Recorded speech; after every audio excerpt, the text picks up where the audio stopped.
Halo, Assalamualaikum warahmatullahi wabarakatuh. Perkenalkan, nama saya Ragil Syifa Sayyidina dengan nomor presensi 31, kelas A, angkatan 2020 dari Prodi Ilmu Komunikasi Universitas Negeri Jakarta, Fakultas Ilmu Sosial. Pada saat ini saya akan mempresentasikan hasil penelitian MPK kualitatif dengan judul Dampak Perkembangan Teknologi Terhadap Cara Belajar Mahasiswa Studi Etnografi pada Mahasiswa Ilmu Komunikasi Universitas Negeri Jakarta. Nah, dalam daftar isinya bab 1 terdapat pendahuluan yang dimana ada latar belakang, perumusan masalah, tujuan penelitian, manfaat penelitian.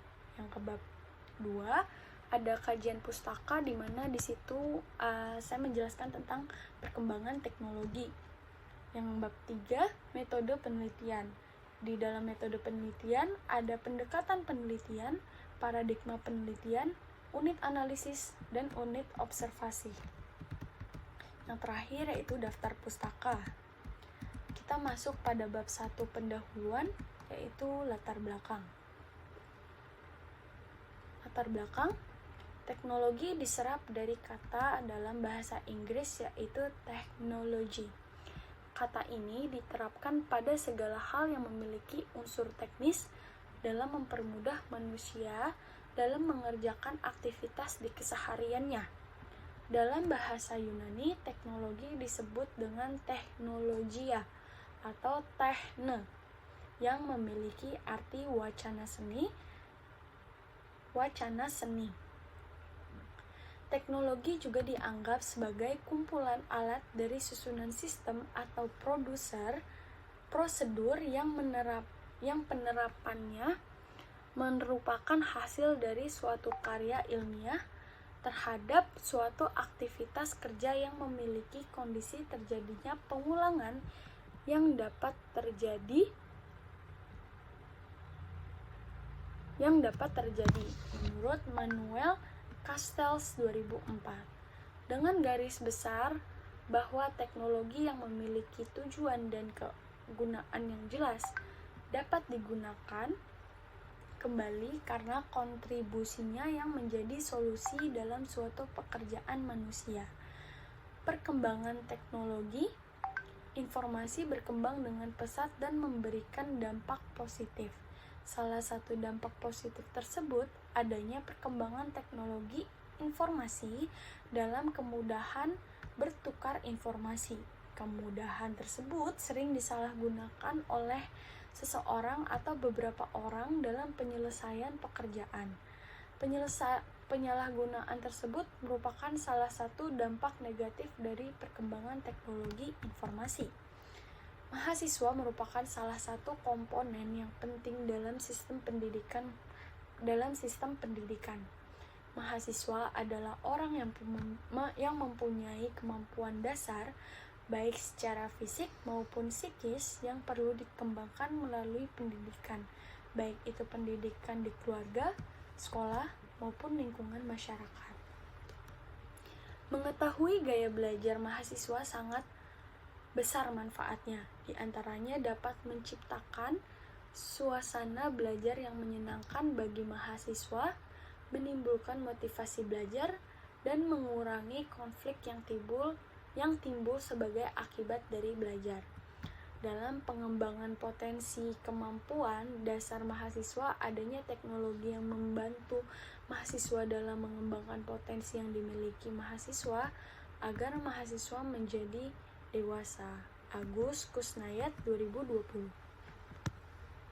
Khusus mahasiswa program Ilmu Komunikasi Universitas Negeri Jakarta, perbedaan individual ini sangat penting terhadap gaya belajar mereka, karena dengan perbedaan individual, hal ini teknologi menyangkut kesiapan mahasiswa dalam pembelajaran yang sejak 2 tahun lalu harus melakukan kelas daring atau online yang dimana akan bergantung pada teknologi yang sedang digunakan seperti Zoom Meeting dari Google Classroom sebagai institusi Pendidikan di Jakarta Timur, Universitas Negeri Jakarta.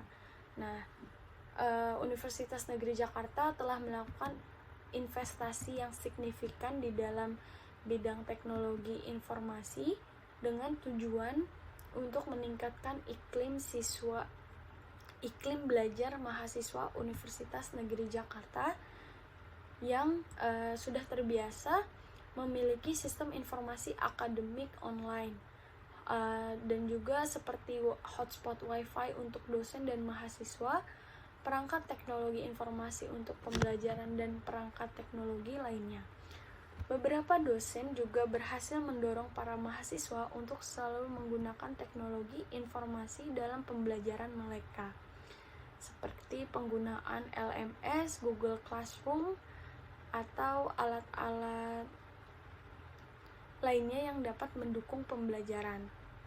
Nah, lalu timbul pertanyaan, apakah penggunaan teknologi informasi telah menyebabkan perkembangan yang signifikan dalam prestasi belajar siswa? Hal inilah yang akan kami bahas atau saya bahas dalam penelitian ini. Perkembangan teknologi pembelajaran terus berlanjut dari waktu ke waktu dalam pembelajaran sehari-hari. Seiring kita menjumpai perkembangan teknologi dalam dunia pendidikan, seperti yang sedang dilakukan para guru atau dosen, yaitu pengintegrasian alat bantu teknis ke dalam pembelajaran. Namun, teknologi tidak hanya membawa manfaat positif, tetapi juga dapat memberikan dampak negatif. Perkembangan ilmu pengetahuan dan teknologi memberi efek positif dengan meningkatkan keterbukaan dan penyebaran pengetahuan dan informasi di seluruh dunia dan di seluruh negara secara internasional, ruang dan waktu. Efek negatifnya adalah perubahan perilaku, etika, norma, aturan, atau moralitas kehidupan yang bertentangan dengan etika, norma, aturan, dan moralitas kehidupan yang berlaku di masyarakat. Desi Iba Ricoida 2019. B. Perumusan masalah. Dari uraian latar belakang, maka rumusan masalah yang terdapat dalam penelitian ini: pertama, bagaimana dampak perkembangan teknologi terhadap cara belajar mahasiswa ilmu komunikasi Universitas Negeri Jakarta. Yang C. Tujuan penelitiannya mengetahui bagaimana cara belajar mahasiswa ilmu komunikasi Universitas Negeri Jakarta dalam perkembangan teknologi. D. Manfaat penelitian. Yang pertama, manfaat teoritis untuk memperluas informasi yang diperoleh penulis selama menempuh pendidikan ilmu komunikasi di Fakultas Ilmu Sosial Universitas Negeri Jakarta. Yang kedua, memperluas tubuh pengetahuan dalam mata pelajaran ilmu komunikasi, khususnya yang berkaitan dengan media baru.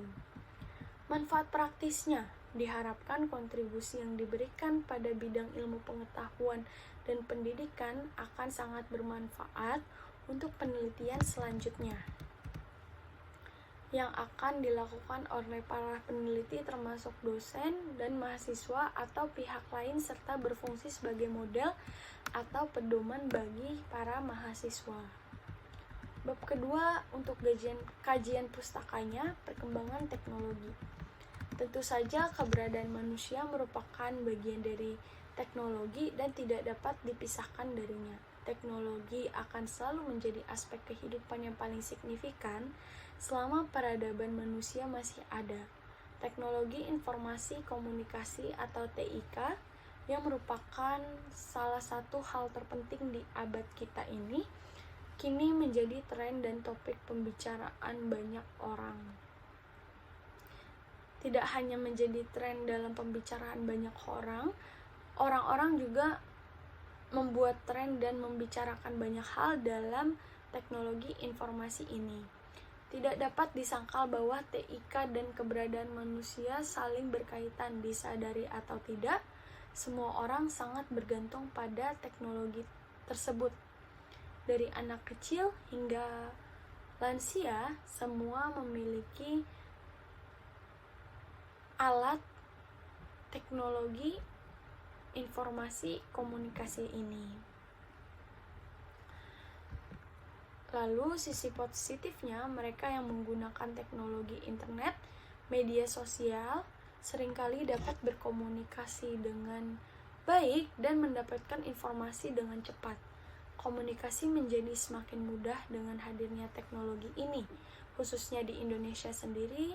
Jika dilihat secara negatif, kemajuan teknologi ini menghambat komunikasi langsung. Alih-alih berinteraksi dengan orang lain di sekitar mereka, individu lebih memilih untuk menggunakan telepon selama beberapa waktu dalam berbagai pertemuan seperti pertemuan keluarga, atau seorang anak yang selalu sibuk berbicara di ponsel dengan orang yang jauh dibanding dengan keluarga yang ada di sekitarnya. Nah, terkadang kemajuan teknologi ini juga menyebabkan orang kurang menyadari emosi wajah saat berbicara dengan orang lain. Mereka yang sibuk dengan ponsel atau komputer mereka mungkin menghabiskan banyak waktu untuk berkomunikasi secara online tanpa menyadari bahwa mereka juga kehilangan interaksi dengan orang-orang di lingkungan terdekat mereka. Maraknya penggunaan media sosial dan akses internet menunjukkan bahwa masyarakat Indonesia lebih suka berkomunikasi dan bersosialisasi secara online dengan pengguna internet dan media sosial lainnya. Ada 3 fakta yang mungkin mendukung klaim tentang banyaknya individu yang berinteraksi secara online. Menurut jajak pendapat yang dilakukan oleh Mark plus Insight dailysocial.net pada 13 November 2012, tentang penggunaan internet di Indonesia. Di Indonesia, di mana terdapat 24,2 juta pengguna internet, 40% diantaranya log on lebih dari 3 jam sehari. Sebagian besar pengguna internet di Indonesia juga berusia 15-35 tahun. Selain itu, 56,4% individu di antaranya, termasuk pemburu barang murah, memiliki akses ke internet dan menggunakan untuk mencari informasi dan barang lainnya untuk keperluan pribadi mereka. Bab ketiga, metode penelitian. Pendekatan penelitian. Penelitian kualitatif adalah proses penelitian dan pemahaman yang didasarkan pada metodologi yang menyelidiki suatu fenomena sosial dan masalah manusia. Pada pendekatan ini, peneliti membuat suatu gambaran kompleks, meneliti kata-kata, laporan terperinci dari pandangan responden, dan melakukan studi pada situasi yang alami. Metode penelitian kualitatif berperan sebagai pendekatan atau metode eksplorasi mengenai pemahaman terhadap fenomena yang dinilai sentral atau dinilai pusat. Untuk mengerti gejala mengenai gejala sentral, peneliti mewawancarai partisipan dan partisipan dalam penelitian dengan mengajukan beberapa pertanyaan yang bersifat umum dan cukup luas. Data tersebut kami kumpulkan dalam bentuk kata-kata atau teks. Kumpulan data ini kemudian dianalisis. Dari hasil analisis tersebut, peneliti kemudian memaparkannya dengan penelitian terdahulu yang dilakukan oleh peneliti lain. Creswell tahun 2008. Paradigma penelitian. Paradigma yang dilakukan adalah paradigma subjektif, di mana paradigma ini berpikir bahwa apa yang dianggap para ilmuwan sebagai realitas sejatinya adalah realitas. Oleh karena itu, subjektivitas berpendapat bahwa pengetahuan tergantung pada sudut pandang seseorang memandang hal tersebut. Sedangkan paradigma subjektif menggunakan metode analisis wacana, arkeologi, dan dekonstruktif. Yang ketiga ada unit analisis. Unit analisis dalam penelitian ini adalah dampak perkembangan teknologi terhadap cara belajar. Unit observasi adalah penelitian mahasiswa ilmu komunikasi Universitas Negeri Jakarta. Nah, pada hal tersebut,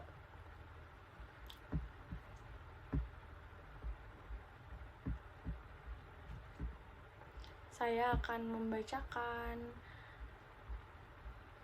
abstrak dari hasil penelitiannya. Perkembangan teknologi informasi berkembang dengan pesat dan memberikan dampak positif.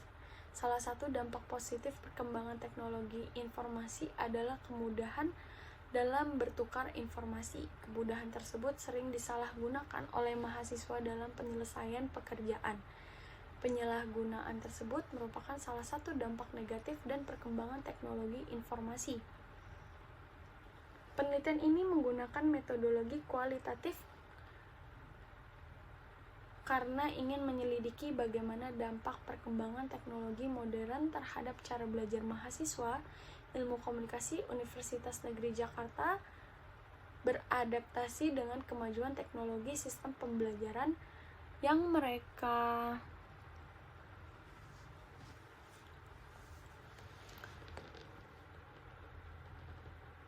lakukan di perkuliahan, di mana sebagian besar memanfaatkan hal tersebut sebagai media pembelajaran.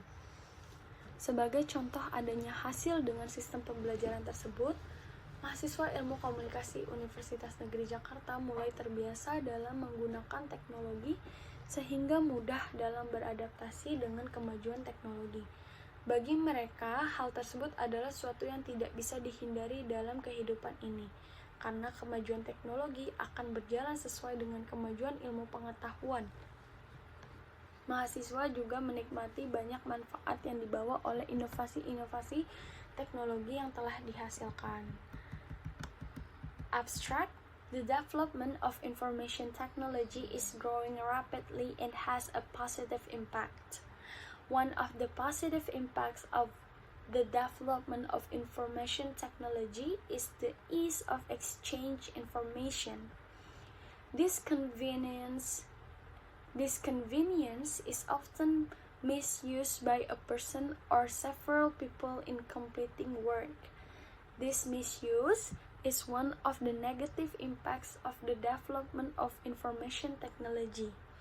Qualitative research is the process of research and understanding based on a methodology that investigates a social phenomenon and human problems. In this approach, the researcher makes a complex picture, examines words, reports in detail from the views of the respondent, and conducts study in a natural situation. One of the ways they adapt is with actual technological advance, which are strongly supported by the learning system they are currently implementing in lecturers, where most of them use the internet as a medium of learning. For example, there is an LMS technology system, distant learning via video conferencing. With this learning system, they are getting used to using technology, so they are easy to adapt. Technological progress is something that cannot be avoided in life, because technological progress will go hand in hand with scientific progress. Because humans have also enjoyed the many benefits brought about by the technological innovation that have been produced in the last decades. On the other hand, humans cannot deceive themselves about the fact that technological has brought benefits to modern humans. Terima kasih. Kurang lebihnya mohon maaf. Thank you.